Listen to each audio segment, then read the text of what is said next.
Ya, oke.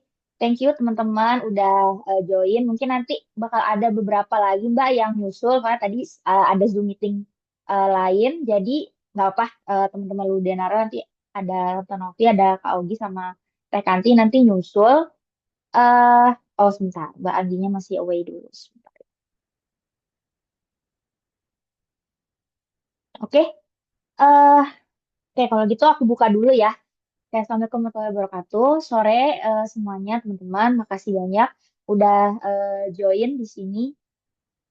Oke, udah join di Ngumara with Expert. Setelah kemarin sebenarnya jadwal aslinya tuh tanggal 22, tapi karena Mbak Aginya lagi masih ada acara di luar Indonesia ya kemarin, jadi kita reschedule dan alhamdulillah masih bisa nih untuk jadwal Oktober untuk ngundang Mbak Agi ke sesi Ngumara with Expert. Nah, sebelumnya mungkin aku sedikit mengulang yang tadi kata Mas Eko, Mbak Agi. Jadi sesi ini tuh salah satu dari sesi mandatory meetingnya tim internal Kumara.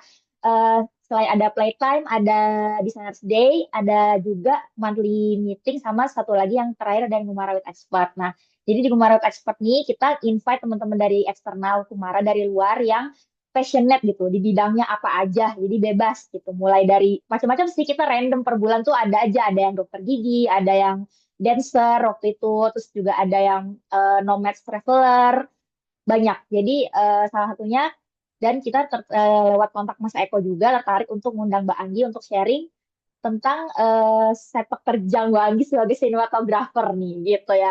Ya aku lihat CV-nya kayak wah ternyata kan soalnya tadinya tuh aku mikir trailernya yang bagus aku tahu sih Mbak film Tegar gitu kan.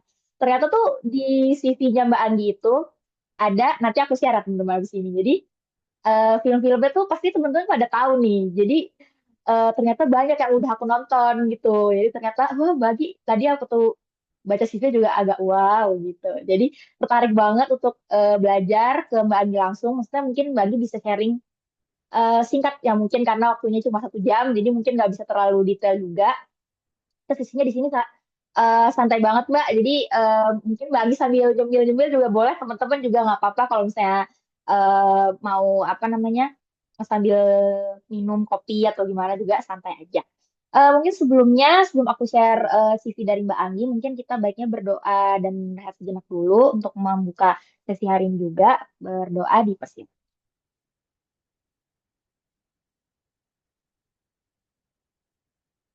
Oke, berdoa selesai. Terima kasih.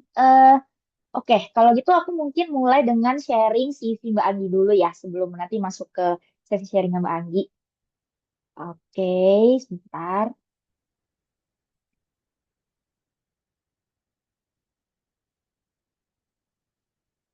Oke, udah kelihatan nggak teman-teman?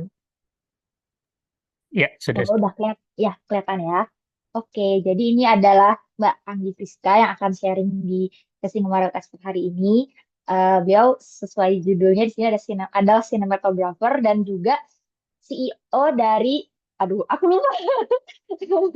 Wah, Mbak, aku lupa. Jontek dulu ya di posternya. Apa tadi tuh? Ada yang tahu teman-teman? Kuis, kuis. CEO Aksa Bumi Langit ya. Nah, jadi ini mungkin sekilas profilnya dari Mbak Anggi, Mbak Friska. Panggilan Mbak Anggi atau Mbak Friska sih? Aku panggilnya Mbak Friska sih. Jadi udah oke. Jadi ini eh Leo ini lahir di Bandung tanggal 2 Juli. Jadi mengawali karirnya background edukasinya di kuliah di sinematografi IKJ ya Mbak ya. Jadi dan selanjutnya ini adalah aktivitas Mbak Anggi. Jadi ini sudah menekuni karir sebagai sinematografer dari tahun 2011 gitu teman-teman. Nah, terus oke. Nah, ini adalah filmografi Mbak Anggi. Jadi lihat ada beberapa kalau aku sih udah nonton ada ini Mbak aku suka banget sih The Scene and Unseen ini aku suka banget. Ini yang film bahasa Bali itu bukan Mbak? Iya. Ya, nah ya itu Mm-mm. aku suka banget filmnya bagus terus ada mungkin Imperfect ini juga teman-teman pasti tahu lah. Dan yang terbaru ini ada ini Tegar ya Mbak filmnya yang terbaru itu. Ini bisa di scan? di IMDb-nya tuh untuk melihat profil Mbak Anggi lebih lengkap gitu. Jadi mungkin untuk hari ini mungkin kita akan belajar sesuai judul di posternya tuh tentang creative planner lewat media film. Jadi sebenarnya ini judulnya eh aku nggak langsung tiba-tiba ide ini ya. Jadi Mbak Anggi juga sedikit memberi clue gitu kan. Gimana kalau saya bahasnya topiknya tentang creative planner aja Mbak gitu. Jadi oh boleh deh Mbak gitu lah lewat media film karena kan Mbak Anggi ini eh, expertnya di bidang sinematografer. Jadi mungkin sedikit penasaran juga Mbak kenapa mencetuskan pengen sharing itu kayak creative planner lewat media film tuh gimana? Dan mungkin juga bisa sedikit di sharing dulu tentang apa ya kayak mungkin eh bukan sejarah sih, kayak perjalanan lah, perjalanan Mbak Anggi di bidang sinematografer ini kayak gimana, gitu, Mbak. Nanti mungkin di belakang akan banyak pertanyaan dari teman-teman Kumara juga, jadi kita sambil jalan aja ya, Mbak. Gitu aja sih mungkin. Oke, Mbak, silahkan mungkin ada yang bisa dibagikan. Aku stop share dulu ya, Mbak, biar. Dibagikan. Ya, halo siang semua. Aku sebetulnya eh, kita sharing-sharing aja ya. Mudah-mudahan bisa Ya, sharing bareng yang lebih santai lagi. Jadi kalau misalnya ada yang mau nanya, kita kayak ngobrol aja kali ya. Jadi sejujurnya sebetulnya dunia film buat aku sekarang itu cara ngelihatnya dulu dan sekarang itu beda banget. Jadi kalau dulu pertama kali aku masuk sekolah di sekolah film itu pasti kita kan nggak tahu apa-apa soal film gitu. Yang kita tahu adalah sesuatu atau bentuk yang kita tonton, bentuknya entertaining, sesuatu yang mengentertain gitu kan. Itu di awal aku melihat film atau konten. Hmm. Nah, seiring berjalannya waktu, itu setelah lulus, terus mulai belajar bikin film sendiri, terus mulai belajar mendistribusikan film, itu makin ke sini makin ngelihat film itu sebuah sebuah pesan, sebuah pesan yang lebih luas lagi. Gimana caranya kita bisa nyampein pesan ke banyak orang, gimana caranya kita bisa berbagi ke banyak orang lagi gitu. Terus ada di satu titik itu sebetulnya bagaimana kita bisa berkarya secara konsisten dengan pesan yang emang sangat mungkin bisa jadi sangat personal.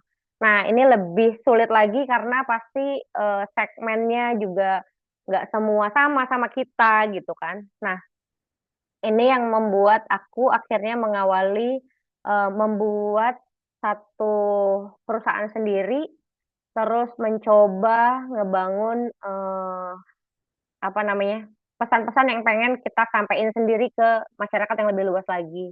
Terus impresi pertamaku sebetulnya lewat film ini awalnya adalah film itu bisa sekuat virus.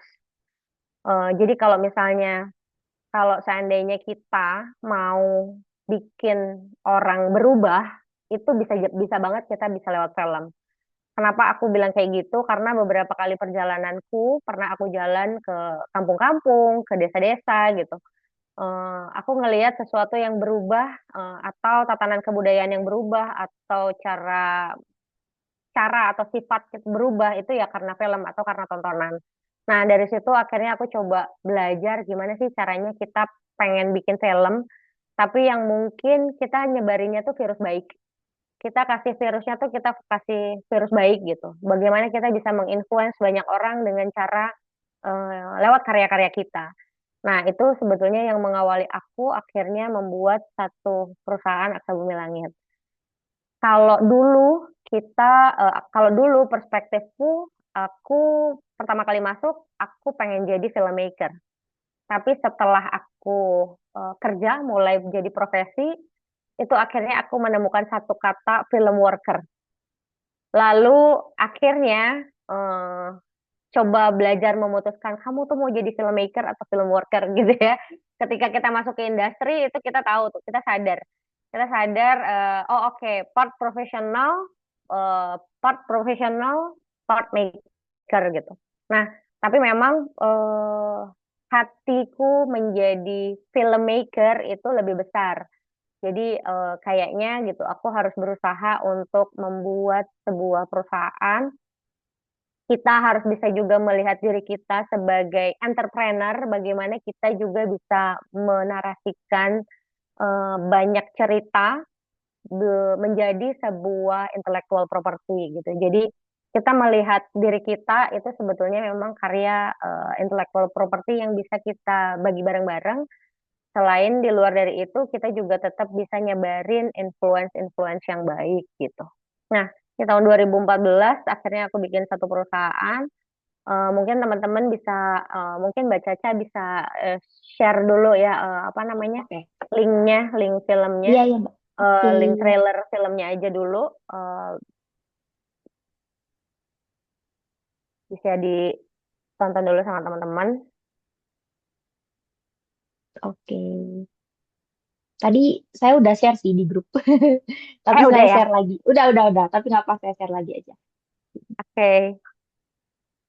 Berarti aku cariin yang lain deh kalau gitu. Oke. Apa Mbak?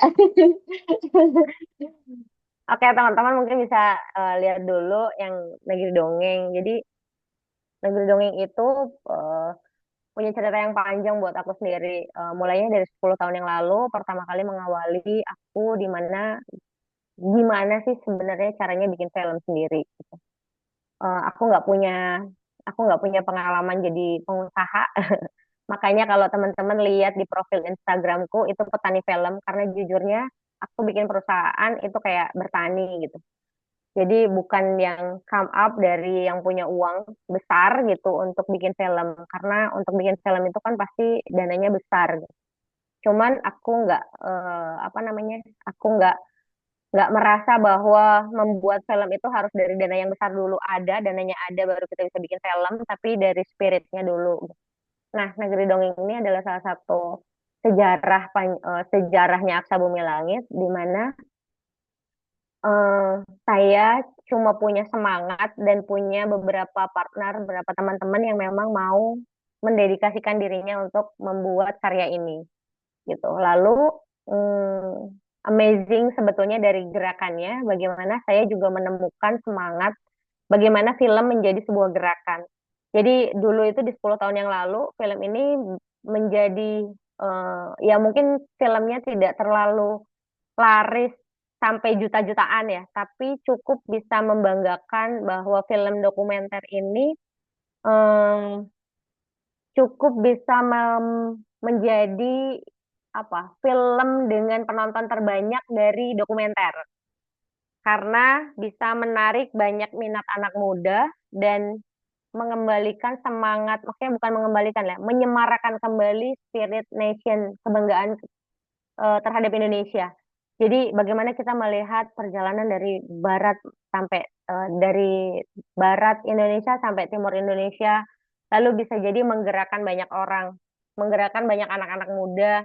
Terus kita sempat berkumpul membuka apa namanya bendera Indonesia di Bundaran HI gitu. Jadi semangat keindonesiaan kita muncul dan di situ aku ngerasa bahwa memang film bisa sekuat ini gitu jika dibersamai dan membersamai.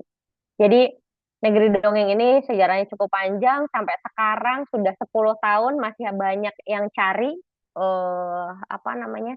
Kalau teman-teman yang suka naik gunung atau apa segala macam itu mereka masih masih mau cari filmnya karena eh, film Negeri Dongeng tidak juga mudah diakses gitu ya, nggak ada di mana-mana gitu ya.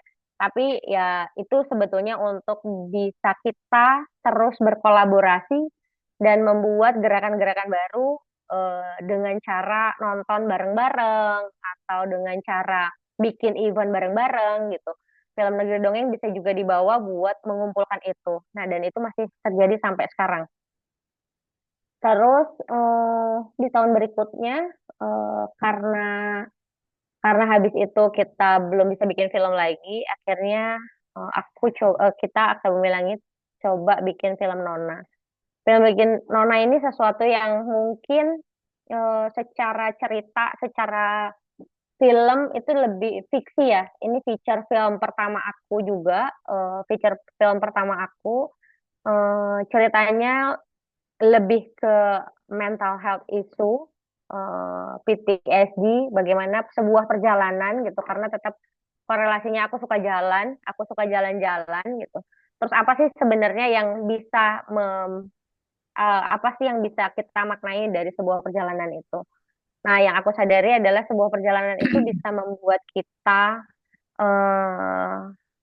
bisa membuat kita bebersih ya, bebersih atau terapi gitu.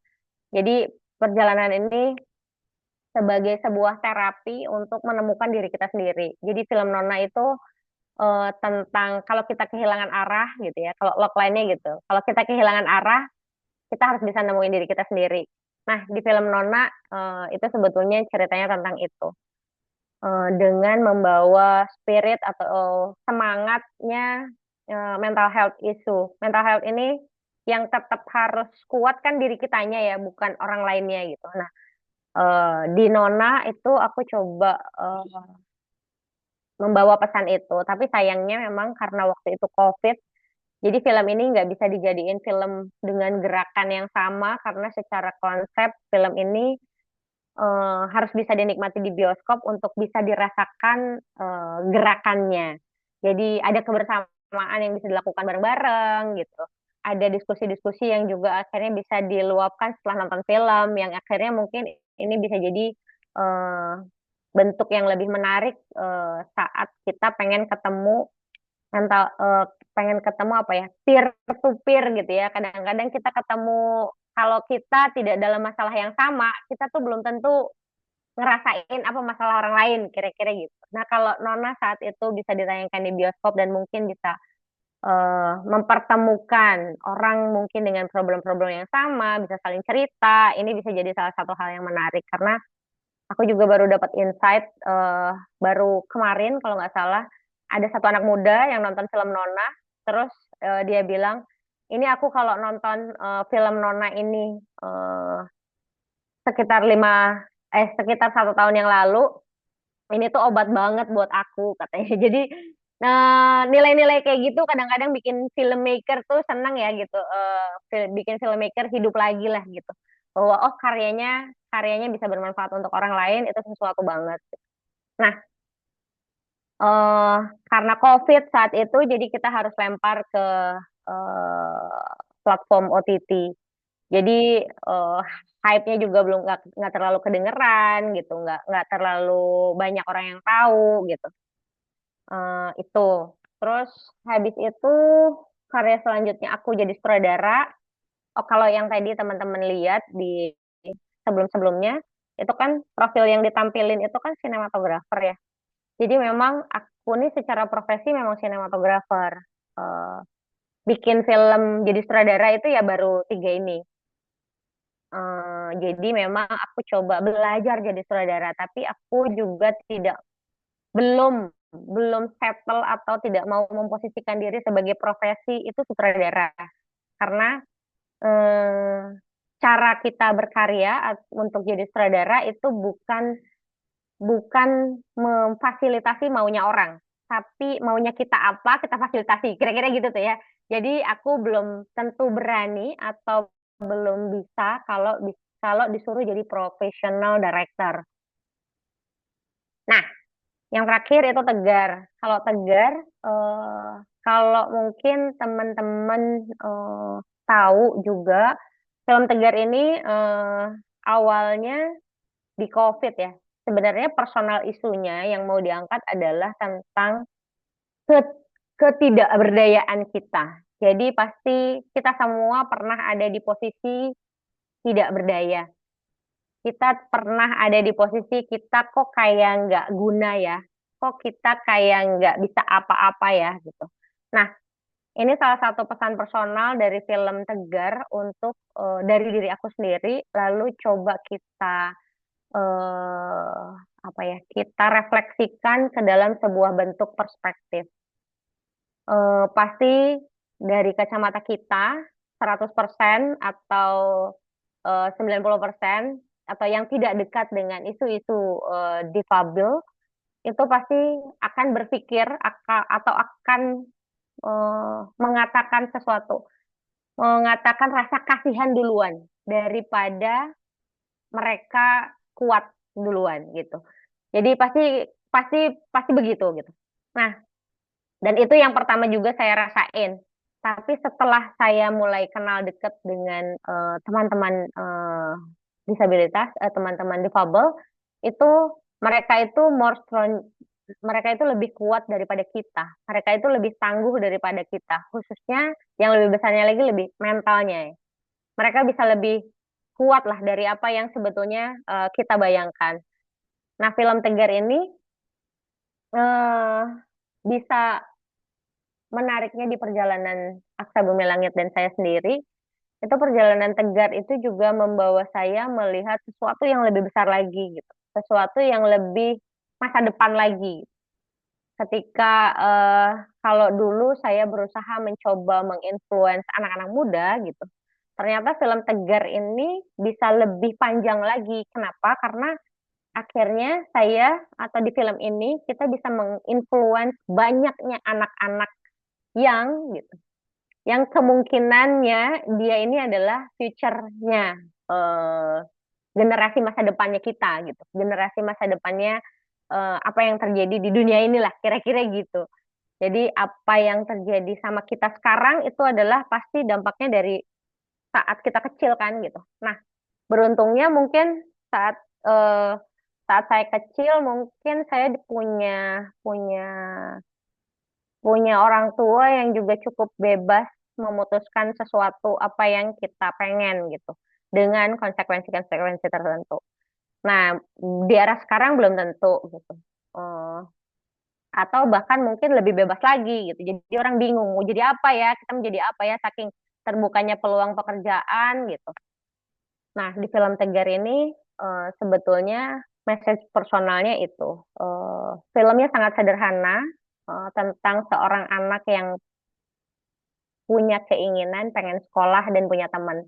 Karena selama 10 tahun dia selalu dikurung di rumah eh, dan dia coba berusaha mewujudkan mimpinya, apapun yang terjadi, dia harus keluar dari sangkar rumah yang cukup besar ini gitu. Di film Tegar, kenapa juga aku nggak ngambil isunya menengah ke bawah, tapi high. Tegar ini kan orang yang kaya gitu, anak dari orang kaya, rumahnya juga bagus secara material atau eh, secara material dia nggak butuh apa-apa gitu. Tapi di luar dari itu sebetulnya ternyata manusia ya manusia, manusia butuh sosial, kehidupan sosial, dan manusia butuh cinta. Cie. Jadi kira-kira itu short story dari perjalanan aku bersama industri ini. Kalau misalnya ada yang mau ditanyain dulu, kita ngobrol-ngobrol dulu. Eh, ayo, mari silahkan. Oke, oke silahkan teman-teman. Mungkin kayak biasa aja lah kita kalau misalnya ada pertanyaan mungkin bisa langsung tanya di chat atau apa namanya raise hand. Jadi langsung aja. Ini mumpung ada sutradara loh guys. Silahkan mungkin Gimana bisa. menurut Mbak soal product placement di dalam Oh, film-film sekarang? eh dan film-film sekarang. Gimana ya? eh Sebenarnya tergantung ya. Kadang-kadang product placement itu pasti yang pertama filmmakernya butuh duit gitu kan. endorse. Filmmakernya butuh duit gitu ya. Mungkin butuh perlu tambahan mungkin gitu ya untuk filmnya gitu. Tapi mungkin somehow nggak pas aja naruhnya karena nggak sesuai dengan ceritanya gitu. Terus tiba-tiba ada produk. Loh, kok tiba-tiba ada produk gitu kan. Suka ganggu gitu ya. Kayaknya kalau itu memang harus diobrolin atau ditanyain sama yang bikin filmnya. Kadang-kadang ada yang suka ganggu, tapi kadang-kadang ada yang oh iya ya sejalan gitu ya sama ceritanya nggak apa-apa nggak ganggu gitu. Cuman kebanyakan pasti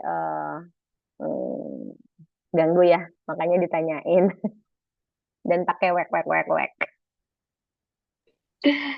Oke, ya.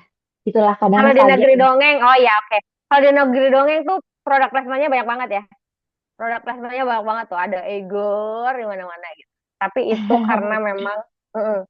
Itu karena memang kita juga dibantuin sama Eger. Nah, itu product placement. Tapi aku yakin sih itu nggak terlalu ganggu.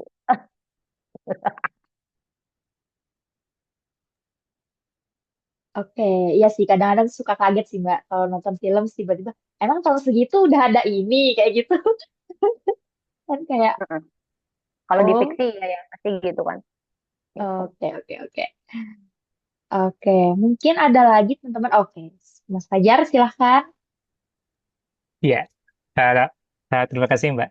Eh, saya penasaran karena tadi kan Mbak cerita awalnya dari eh, eh, sinematografer lalu jadi sutradara ya. Saya penasaran selama jadi sutradara itu ketika kan pasti kan banyak berhubungan dengan scriptwriter, dengan aktor gitu kan. Jadi transisi yang tadinya mungkin tadi sebagai sinematografer ya fokusnya di bagian kamera aja dan mungkin berhubungan langsung dengan sutradara gitu ya. Nah, sedangkan jadi sutradara kan ya lebih banyak elemen-elemen yang perlu dipertimbangkan gitu kan lebih banyak berdiskusi dengan pihak-pihak lain gitu. Nah, mungkin mungkin kalau spesifiknya mungkin dari scriptwriter aja gitu mungkin scriptwriter dan aktor yang saya paling penasaran itu proses em, apa namanya proses kerjanya seperti apa dan apakah apakah apa maksudnya banyak mengambil masukan dari mereka juga atau bagaimana itu mungkin. Ya, oke. Untuk untuk script writer itu sejujurnya kalau yang Nona kalau yang Nona itu sebetulnya kita nggak bisa bilang itu sebuah proses kreatif yang ideal. Jadi eh, itu sangat nggak ideal. Tapi kita sangat fokus saat itu gitu ya. Kita sangat fokus saat itu bukan cuma sekedar membuat filmnya, tapi bagaimana kita memaksimalkan potensi diri kita semaksimal mungkin. Itu background ceritanya kenapa Nona itu ada juga ya.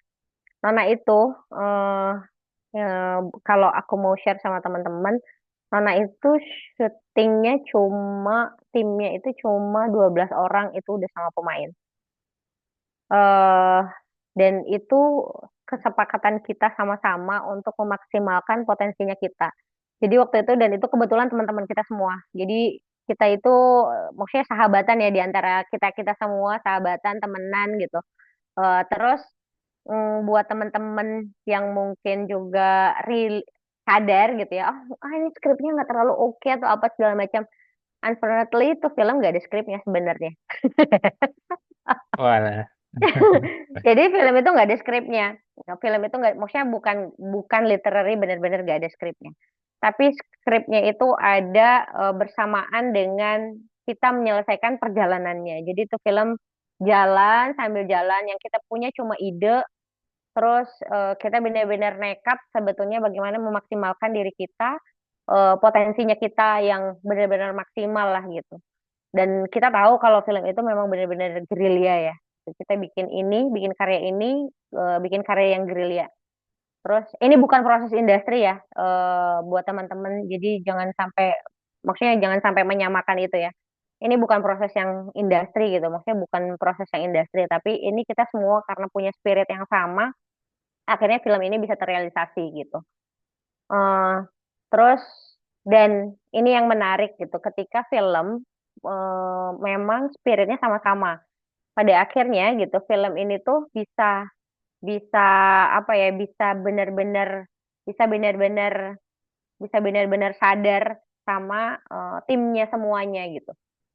Gitu. Jadi kalau untuk masukan-masukan pasti kita sebagai sutradara itu bukan dari atas ke bawah, tapi kalau menurut aku ya, sutradara itu orkestrasi gitu. Jadi kayak mengorkestrakan apa yang dimiliki sama semua departemen kita, termasuk pemain, termasuk sinematografer, termasuk wardrobe, makeup, art gitu ya. Jadi orkestrasi gitu, bagaimana kita ngejaga orkestrasinya. Itu yang aku sadari sekarang. Jadi bukan cuma sekedar kalau kita tahu menjadi sutradara itu Alkitabnya pasti ada di skrip. Tapi somehow ketika skripnya nggak ada, kita harus bisa mengorkestrasi semuanya. Penulis mau apa, kira-kira adanya apa, dan lain sebagainya gitu ya. Jadi kalau di musik itu ya kita konduktornya gitu. oke, suaranya mau kayak gimana, apa gambarnya mau seperti apa, bagaimana gitu. Tapi kita yang benar-benar menjembatani semuanya supaya nadanya itu nggak false gitu.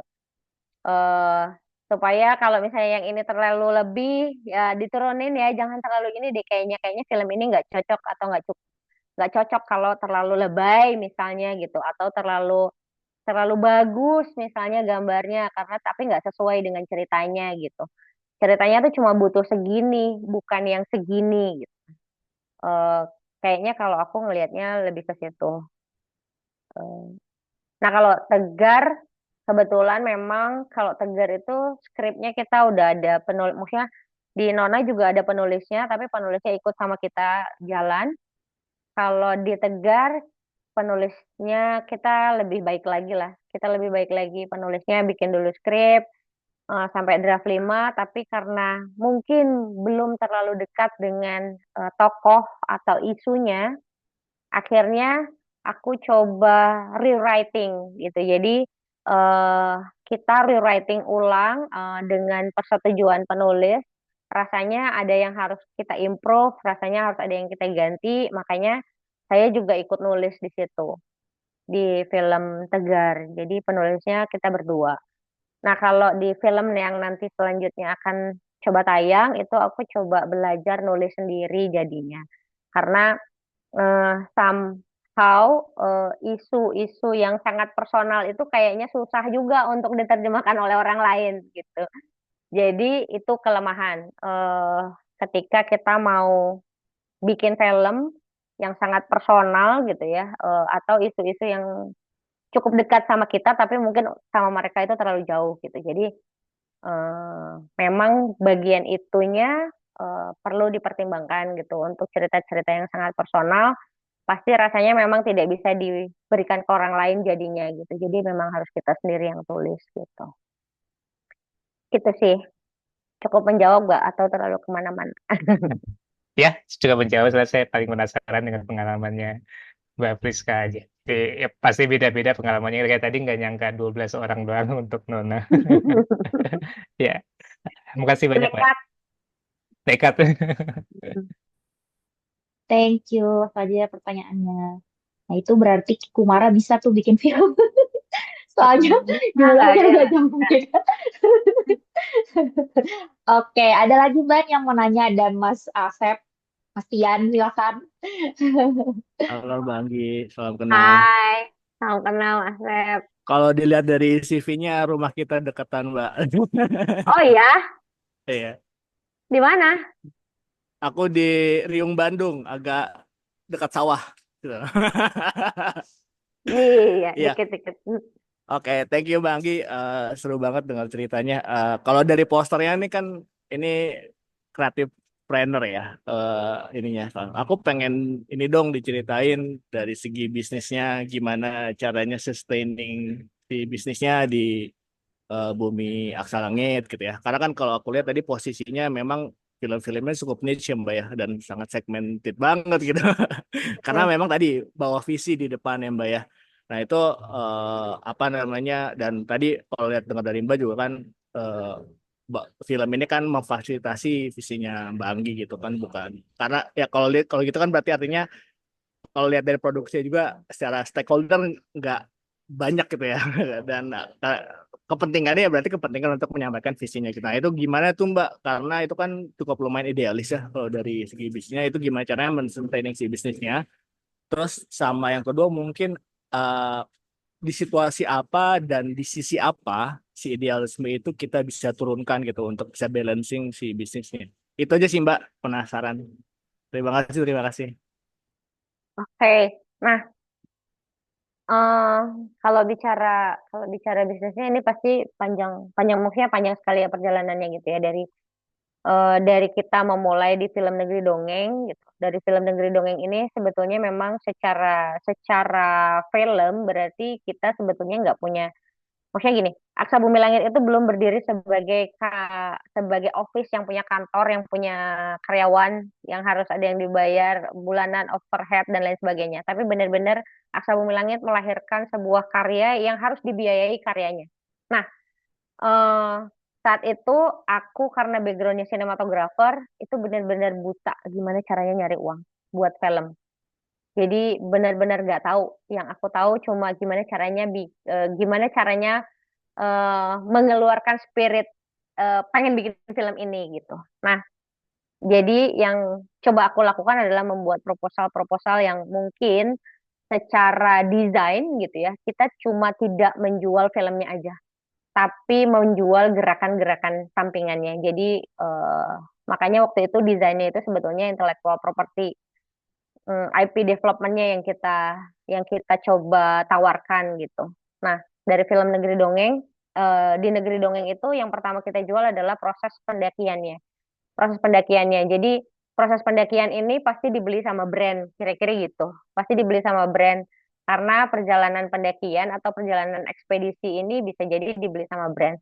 Brand belum tahu filmnya nanti kayak apa atau seperti apa dan lain sebagainya.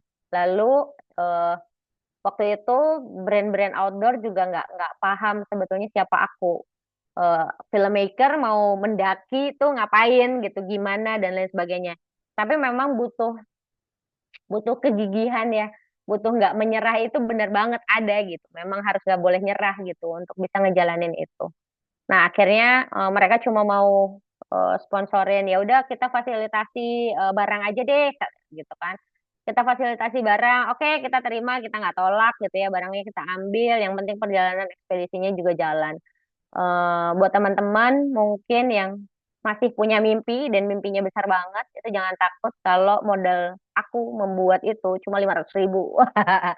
Jadi aku cuma punya uang 500.000, tapi as a nekat gue pengen bikin film ini gitu. Gimana caranya gue bikin film ini, ya gue harus cari jalannya. Itu yang pertama. Jadi keliling-kelilingnya dan lain sebagainya gitu. Banyak cara. Akhirnya aku eh, bikin proposal yang lain gitu ya, bikin proposal yang lain, another proposal, keliling-keliling, akhirnya dapat donatur. Karena gue nggak tahu juga lu siapa, gue nggak minta untung deh, ya udah dah gue donate gitu. Nah, itu salah satu cara gimana peran komunikasi itu bisa menjadi penting di proses mengkreasikan apa yang kita mau bikin gitu kan. Itu yang kedua, ada orang yang donasi. Terus lama-lama ya aku ngikutin perjalanannya aja kalau yang di Negeri Dongeng.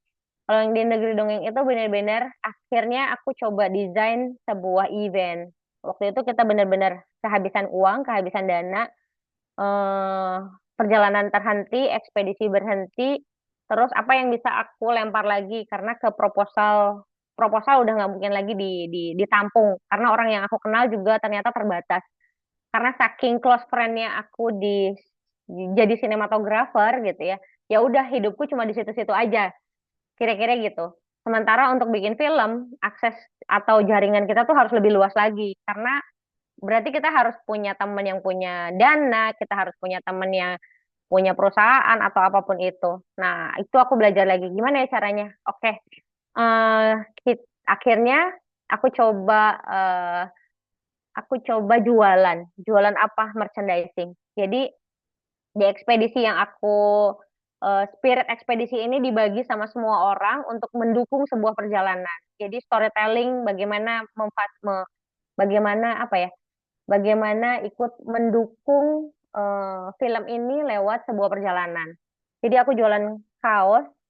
Dari jualan kaos ini sebetulnya bukan untuk mempertemukan atau membiayai filmnya, tapi mempertemukan aku dengan orang-orang yang punya spirit yang sama. Nah, itu tuh ketemu dan itu ketemu terus gitu. Sampai akhirnya filmnya juga selesai, terus kita bisa bikin film lagi. Terus bagaimana caranya membiayainya? Kita harus ada di titik kritis terus sih. Jadi memang titik kritisnya harus ada terus, terus kita juga ada di posisi yang selalu punya target gitu. Target kita ini apa, target selanjutnya apa, target selanjutnya apa. Sampai akhirnya aku ketemu di Negeri Dongeng itu aku ketemu sama partner eh, yang sekarang jadi suamiku sendiri, yang tadi Mas Eko bilang masnya gitu. Jadi dari situ sebetulnya aku sama Chandra, partnerku ini punya spirit dan mimpi yang sama. Jadi pada akhirnya kita terus ditarik dalam situasi yang selalu kritis gitu. Dan yang kita perlu sadari adalah kita growing.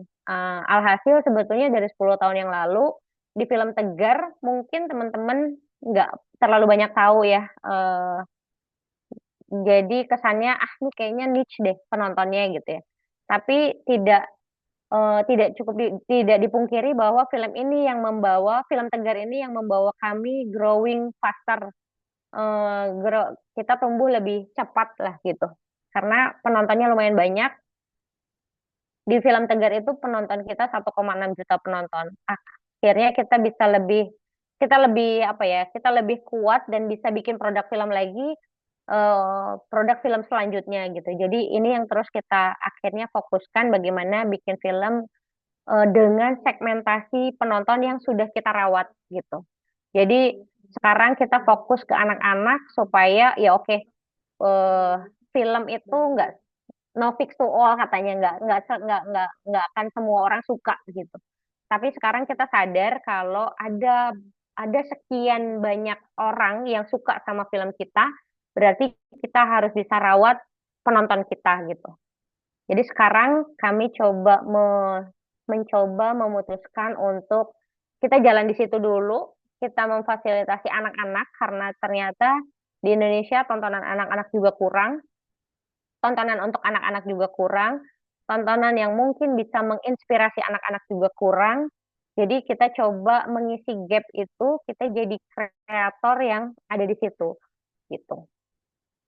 Jadi secara bisnis masih bisa berjalan karena kita punya penonton gitu. Dan itu terus dicari ya. Jadi memang nggak mudah banget sih. Memang nggak mudah, tapi jalan itu selalu ada ketika kita konsisten. Cuma itu ternyata resepnya. Mantap, mantap. Berarti tetap dari sampai sekarang stakeholder ini yang memfasilitasi visinya Mbak Anggi gitu ya, bukan sebaliknya berarti ya. Iya. Wah, Jadi mantap, keren. ya sampai sekarang stakeholder yang memfasilitasi visinya saya. Maksudnya beberapa tahun kita coba ya, maksudnya dulu di Nona kita mencoba ini ya, kita mencoba jadi apa ya, kita membuatkan produk untuk orang lain gitu ya, kita membuatkan produk untuk orang lain, tapi itu ternyata setelah diukur-ukur itu kita justru malah nggak bisa bertahan lama, justru malah itu menghilangkan fokus kita. Jadi saat kita mengerjakan sesuatu untuk orang lain gitu, atau produknya orang lain yang kita kerjakan, kita doing by project gitu, kita doing by project itu justru malah me- apa ya, mengaburkan konsentrasinya kita gitu. Kita capeknya sama, apa yang dipikirin juga sama gitu. Tapi hasilnya berbeda dengan apa yang kita rawat dari nggak ada jadi ada gitu. Hasilnya kalau kalau dihitung itu jauh lebih mungkin kita bisa eh, ya jauh lebih subur apa yang kita rawat sendiri sih gitu. Intinya itu. Oke, thank you Mbak Anggi. Menarik sekali Thank you. dan keren. Sekian pertanyaannya. Keren ya. Oke, mungkin ada lagi satu pertanyaan lagi sebelum kita akhiri sesinya. Oke, Mas Dida, silahkan Mas Dida. Izin off cam ya, sorry internet lagi badai. Oke, oke, oke. Tidak apa-apa. Ya, salah Mbak. Thank you. Mas Dida Tapi suaranya agak suara kecil sih di Caca aja aku. putus-putus. Jangan-jangan gue lewat Iya. chat deh. Gue tuh Oh, oke, oke, oke. Lewat, ya. Oke, jadi Mas Dida mau nanya mungkin lewat chat aja karena internetnya lagi sendat katanya. Berarti sejauh ini baru 3 film ya Mbak? Berarti nanti ada coming soon, film keempat berarti dari Eh, Bumi Langit. Kalau dari Aksa Bumi Langitnya sebenarnya kita tuh udah ada 4 film. Satunya Alang-Alang tapi sutradaranya bukan aku. Oh, yang dari Mbak Belum Anggi keluar. 3. Oke, oke, oke. Dari aku 3. Coming soon Oh, 4. 4. Oke. Berarti itu berarti empat-empatnya sesuai tadi kan mungkin nyambung kata yang Mas Tian tadi. Dia ini semua berarti ya temanya tema, maksudnya nggak ada tema yang nggak kasual-kasual banget gitu berarti temanya, karena tadi ya cocok lah dengan support dari lingkungan Sabumi Langitnya juga ya, gitu mungkin. Personal lah, Oh, enggaknya ya, personal. ya, ya, ya. Oke, ini chatnya udah masuk, Mbak. Halo, Mbak. Penasaran. Jadi aku pengen tahu gimana cara Mbak bisa balancing antara ngasih pesan yang meaningful, maaf ya Mbak kalau tipe-tipe, meaningful dan bikin film langsung ditonton. Soalnya kadang aku kalau nonton film yang pengen ada message-nya jadi preachy terus nggak seru gitu. Jadi kayak berasa menggurui gitu lah filmnya. Jadi udah nggak seru gitu. Gimana tuh Mbak cara membalance-nya? Aku juga nggak tahu ya apa namanya ya, penasaran gimana cara aku. Jadi gini, kalau teman-teman belum nonton filmku, eh, mungkin berarti teman-teman juga belum belum belum aku juga belum tahu bisa mengomentari ini atau enggak, karena belum tentu teman-teman suka juga sama filmku. Eh, jadi kadang-kadang film punya pesan, film punya pesan. Kalau Negeri Dongeng tuh film yang cukup punya pesan lumayan, tapi juga nggak terlalu ngebosenin gitu. Makanya mungkin penontonnya juga lumayan banyak. Tapi memang itu segmennya anak muda di film Negeri Dongeng. Jadi segmennya anak muda banget lah. Tapi kalau Tegar, Tegar itu dari hasil risetku gitu ya. Dari hasil riset yang dibuat sama Chandra waktu itu eh, 10 dari 10 ibu-ibu mau ngajak anaknya nonton film. Tapi 10 3 dari 10 anak muda yang mau nonton filmnya gitu ya. Jadi punya punya karakter masing-masing juga tuh penontonnya film Tegar, yang mungkin kalau kata anak-anak muda, tapi kalau nonton film ini kalau nggak punya hati, kalau dia nggak nangis berarti dia nggak punya hati gitu. Tapi gimana caranya? Gimana ya caranya? Maksudnya aku coba juga belajar di sini itu adalah membuat ini jadi satu riset yang juga menarik. Ini yang perlu dikolaborasikan sama teman-teman juga. Kita itu di film industri gitu ya. Tim riset tuh dikit banget. Tim risetnya tuh dikit banget. Siapa sih orang yang suka riset buat ngelihat peluang-peluang atau kesempatan-kesempatan ini mulai dari awal bikin skrip sampai selesai gitu.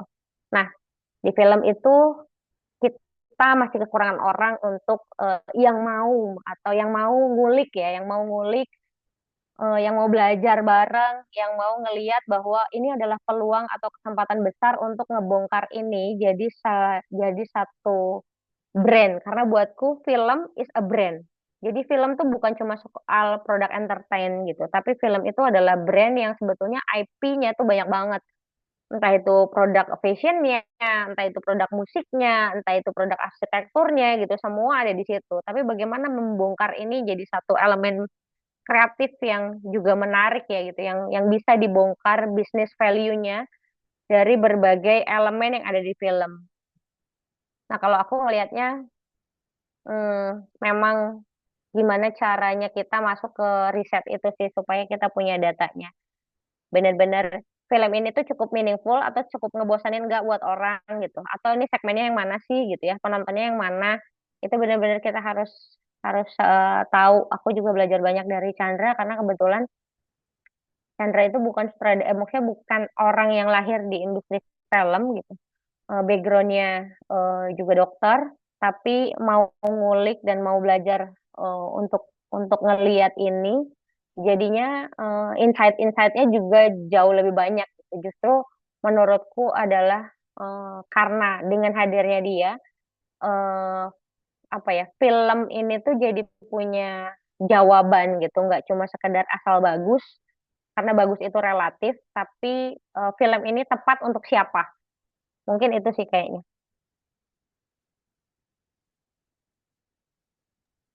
Oke, dari Mas Dida udah ada pertanyaan lagi atau gimana? Halo, halo Mas Dida. Oke lah ya. Oke, thank you, sama-sama. Oke, kata Mas Doni walaupun baru lihat trailernya, tapi kalau udah suka banget secara konsep wajib ditonton.